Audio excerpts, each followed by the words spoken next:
Assalamualaikum warahmatullahi wabarakatuh. Halo semuanya, perkenalkan saya Indri Fridapsari dengan NIM 230402354 dari Prodi PGMI.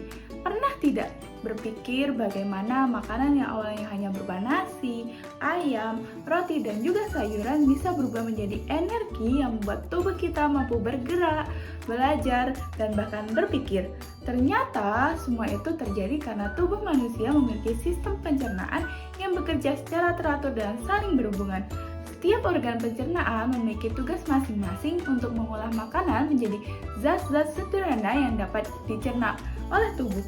Nah, pada video ini kita akan melihat bagaimana perjalanan makanan di dalam tubuh manusia mulai dari mulut hingga akhirnya sisa makanan dikeluarkan kembali dari tubuh kita.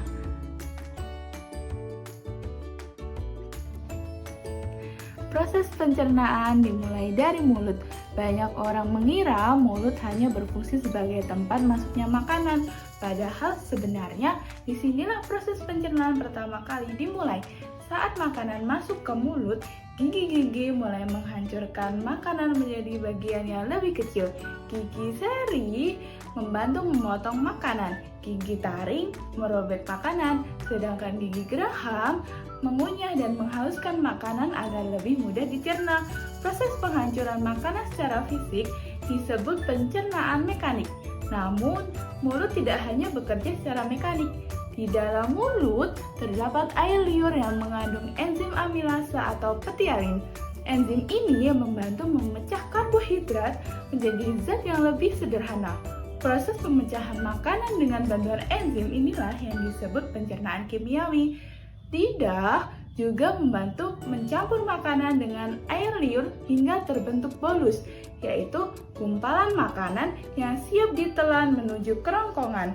Karena itu, mengunyah makanan dengan baik sangat penting.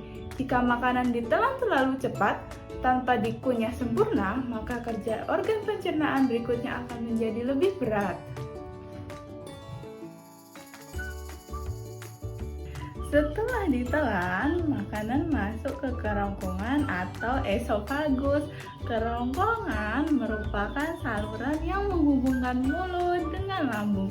Di bagian ini, makanan tidak jatuh begitu saja menuju lambung, tapi didorong oleh gerakan otot yang disebut gerakan peristaltik.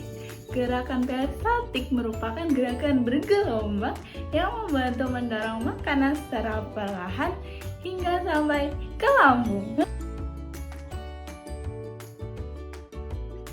Selanjutnya, makanan masuk ke lambung.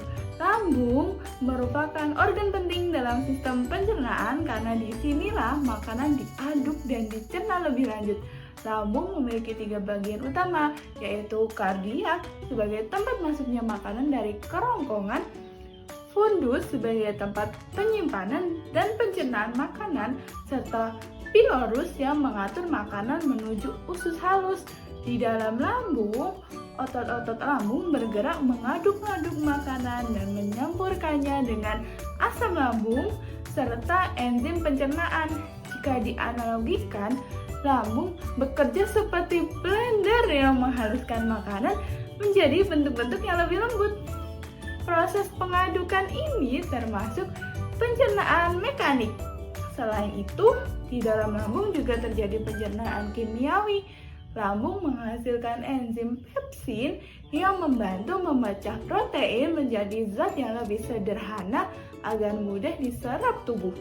Asam lambung atau HCl juga membantu membunuh kuman dan bakteri yang masuk bersama dengan makanan serta membantu menciptakan kondisi asam agar enzim dapat bekerja dengan baik.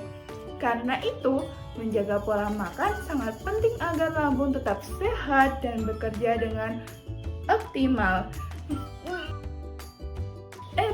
Tunggu! Makanan dari lambung tidak langsung diproses sendirian oleh usus halus.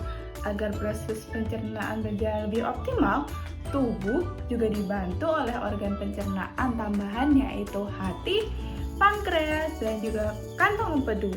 Hati merupakan organ terbesar dalam tubuh manusia yang salah satu fungsinya adalah menghasilkan cairan empedu.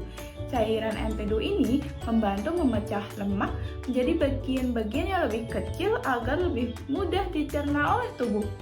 Cairan empedu kemudian disimpan sementara di dalam kantong empedu sebelum dialirkan ke usus halus saat dibutuhkan dalam proses pencernaan.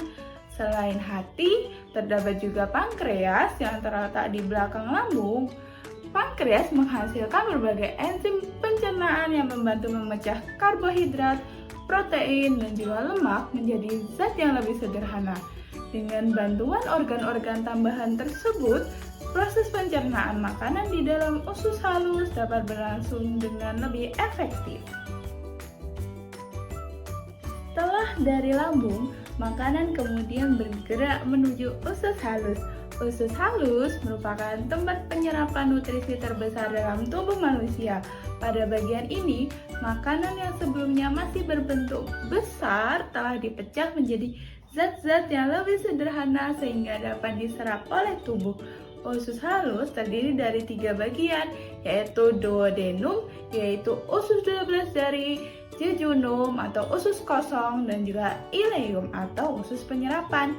Di bagian dalam usus halus terdapat jonjol-jonjol usus yang berfungsi menyerap sari-sari makanan. Nutrisi hasil pencernaan kemudian diedarkan oleh darah ke seluruh tubuh dan diubah menjadi energi yang dibutuhkan untuk melakukan aktivitas sehari-hari. Setelah sari makanan diserap oleh usus halus, sisa makanan masuk ke usus besar. Fungsi utama usus besar adalah menyerap air dan juga mineral yang masih tersisa dari sisa makanan. Pada bagian ini juga terdapat bakteri baik seperti bakteri E. coli yang membantu menguraikan sisa makanan dan membantu pembentukan vitamin K. Sisa makanan kemudian berubah menjadi feses.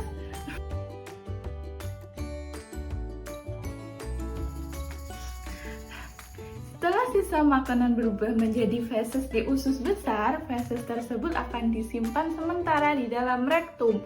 Rektum merupakan bagian akhir dari usus besar yang berfungsi sebagai tempat penampungan sementara sebelum sisa makanan dikeluarkan dari tubuh. Ketika rektum sudah penuh, tubuh akan memberikan sinyal sehingga feses dikeluarkan melalui anus sebagai tahap terakhir dari proses pencernaan.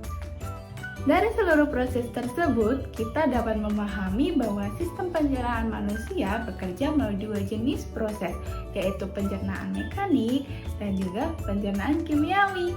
Pencernaan mekanik adalah proses penghancuran makanan secara fisik, seperti mengunyah makanan di mulut dan juga gerakan pengadukan di lambung.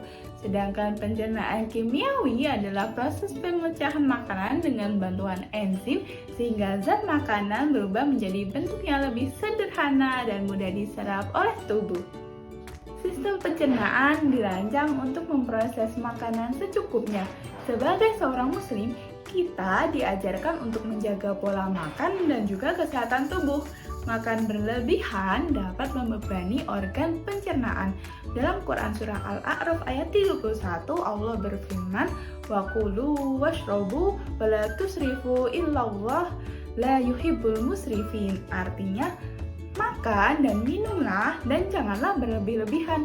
Sesungguhnya Allah tidak menyukai orang-orang yang berlebih-lebihan. Nah, ketika seseorang makan secara berlebihan, organ pencernaan akan bekerja lebih berat dan dapat menyebabkan berbagai gangguan kesehatan seperti mah, obesitas, dan juga gangguan metabolisme. Karena itu, Islam mengajarkan manusia untuk makan yang seimbang, tidak berlebihan, dan juga halal. Pastinya untuk menjaga kesehatan tubuh, karena menjaga kesehatan merupakan bentuk rasa syukur atas nikmat yang Allah Subhanahu wa Ta'ala berikan. Terima kasih telah menyimak video ini. Semoga dapat memberikan manfaat bagi kita semua. Mohon maaf apabila terdapat kesalahan. Sampai jumpa di video selanjutnya. Wassalamualaikum warahmatullahi wabarakatuh.